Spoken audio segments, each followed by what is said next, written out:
Saudi আরবের একজন scholar আছেন ডক্টর আইজাল কারনি, আপনারা অনেকে নাম শুনেছেন, খুব জনপ্রিয়। তার একটা বক্তব্যে তিনি বলেছেন যে আমি একটা ইউনিভার্সিটিতে একটা প্রোগ্রামে, এখন ছেলে মেয়ের মধ্যে, স্বামী স্ত্রীর মধ্যে বন্ডিং, সেরকম ভালোবাসা নাই, বোঝাপড়া নাই, আগের মতো ধ্বংস হয়ে যাচ্ছে, গোটা মানব সভ্যতাই ধ্বংসের দিকে যাচ্ছে। তিনি বলেন যে আমি একটা বুদ্ধি দিলাম।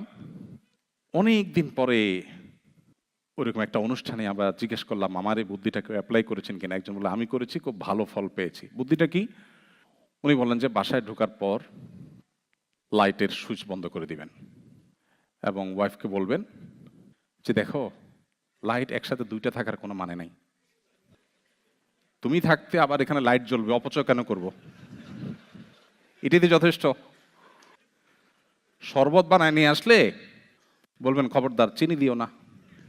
কেন, কবে থেকে সুগার খাওয়া ছাড়ছো? না, সুগার খাওয়া ছাড়ি নাই, তুমি আঙ্গুলটা চুয়াই দাও একটু। That's enough. এটা চিনির চাইতে বেশি মিষ্টি হয়ে যাবে ইনশাল্লাহ আমার কাছে।